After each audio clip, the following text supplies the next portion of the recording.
So we are really ready to share live images of potentially hazardous asteroid 42, 44, 82 to 2008 DG5, and for this I want starting sharing the console of our robotic telescope. I actually I already asked our robotic telescope to collect images because the weather, while the sky is clear, there is a lot of moonlight out there, as you can imagine, and this is interfering with the observation. And there is also a very hazy sky, to be honest. So let me share the imaging console. Here it is. So we are connected right now, at least virtually, to one of our robotic telescopes. As always, I want to thank the technological partners of the virtual telescope project, and they are Software Bisq, C-Web, and Telescope Live, and also all the media all around the planet which featured this live feed, making possible for you to learn about it and eventually joining this live streaming. So right now, as you can see, we are already seeing the asteroid. I will tell you a few things about this interesting rock. You know, right now we have visited by this I must say relatively large asteroid, 42, 44, 82, 2008 DG5, a so-called potentially hazardous asteroid.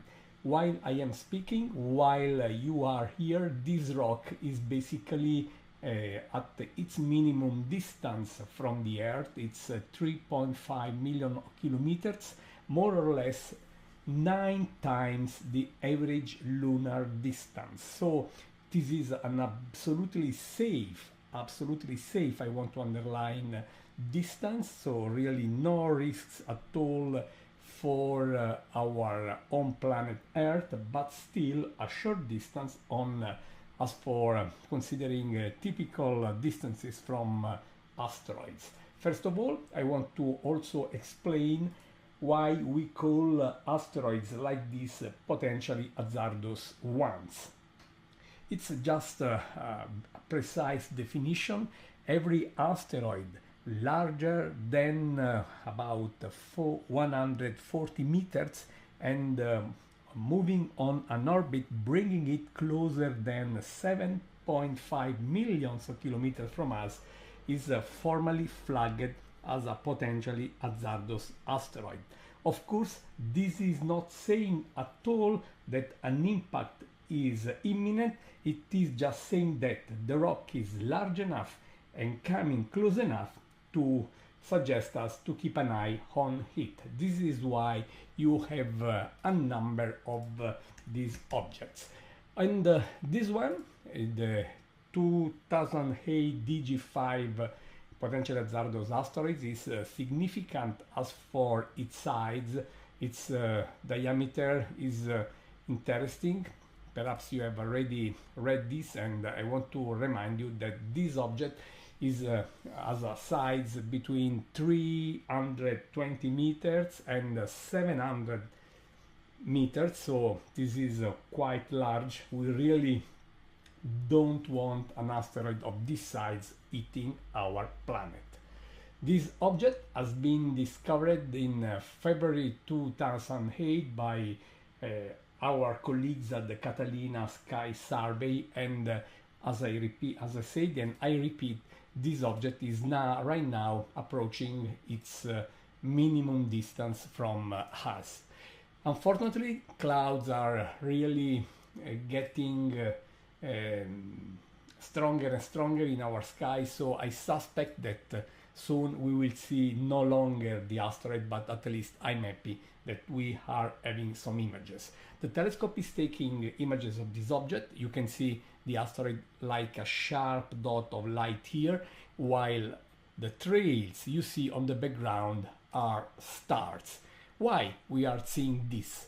We are seeing this because the asteroid, of course, as every object in our solar system, is orbiting around the Sun, and being also pretty close, we have a clear evidence of its motion in the sky, basically against the stars. So I asked our advanced telescope to track specifically at the motion, at rate motion of the asteroid. So the telescope is tracking the asteroid.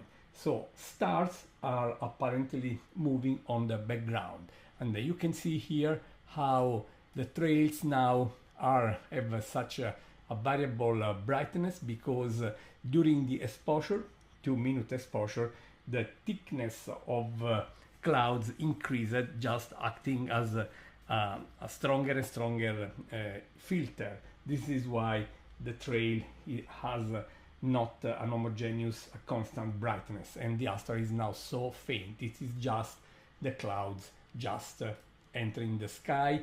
So at this point, for obvious security reasons, I will just wait for the next image to arrive. About 1 minute left, then I will have to close the observatory. While I am in Rome, my friends, the telescopes are about 120 kilometers north from here in the beautiful landscape of Maremma, Tuscany, under the best skies we have in Italy, even if with such a very bright moon, those bright skies are basically irrelevant right now.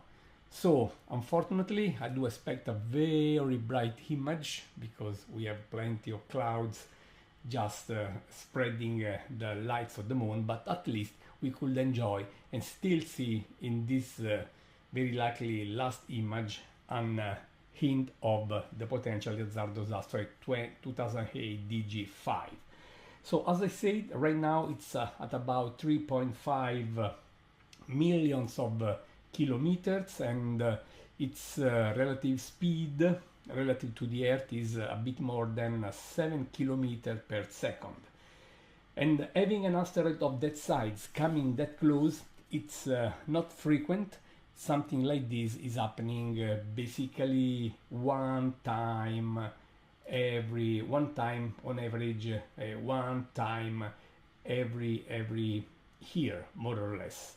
So it means that as you can see now, we really don't have the asteroid anymore. Let me ask the system to upload an image I captured earlier, so at least we have the object here. Potentially hazardous asteroids are, first of all, asteroids. So let me ask the system, the robotic telescope, to park, and because I want to close the observatory. And while I wait for this, I want to remind you that potentially hazardous asteroids are like near-Earth asteroids, basically asteroids. And we know about 1 million asteroids, mainly between the orbits of Mars and Jupiter, the so-called asteroid belt. And as I say, they are more or less 1 million, quite a lot, I would say, of course. And that said, I also want to remind you that of 1 million of asteroids just living, as I said, mainly far away in the asteroid belt, we have almost 400,000 near-Earth asteroids. So of about 1 million, just, I would say, 40,000 of them are on orbits, bringing them in the inner solar system.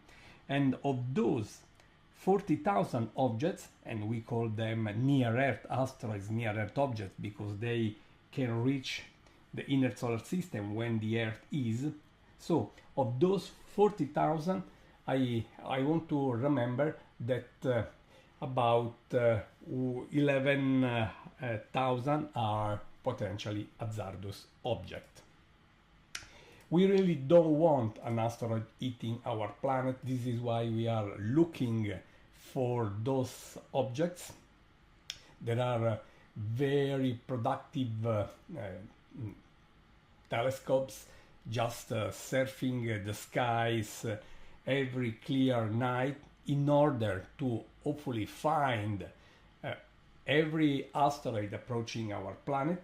and in order to learn about the risk of a collision, and in case we can hopefully fix the problem, we can mitigate the impact risk. And we tested so well that with the DART mission, the deflection of an asteroid. You might remember the very successful DART mission by NASA, and now we are waiting for the ERA mission from ESA on its journey to go there, just visiting again the asteroid Dimorphos, the moonlet of Didymos, and to learn more about the outcome after the impact.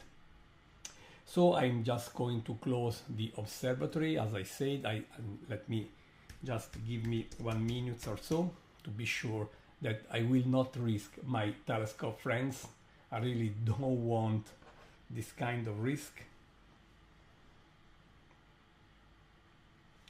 Okay. Happy that at least we could have a few images. There is also some dust from the Sahara desert, just filling the sky and likely making the situation even worse.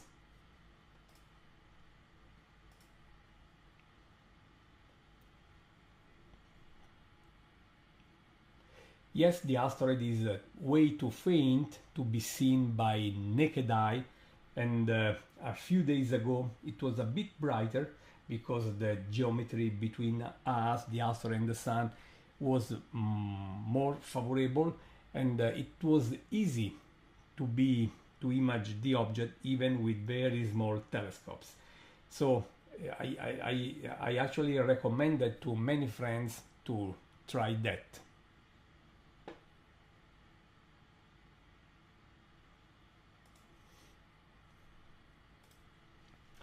I'm sorry that we had to close, but as I said, the weather did not cooperate. I mean, at least we could have some live images just at the very beginning for a few minutes. So the images we saw at the very beginning were live ones with the object showing pretty well. But now the cloudy coverage is basically complete, and I had to close the observatory. So my friends, I hope that this quick view on potentially hazardous asteroid 42, 44, 82, 2000 DG5 was at least of interest for you. I strongly suggest you to keep an eye on our YouTube channel. Every time something special is coming, eclipses, meteor showers, asteroids, comets, whatever, we schedule this kind of live feeds, and you can learn all this following our YouTube channel. You can also join our Facebook page to get the same information from there. And at the very end, I also want to remind you that, as you see, we do not ask for any money to people worldwide to join this, because we believe that everyone on this planet has the rights to look around and enjoy our common universe.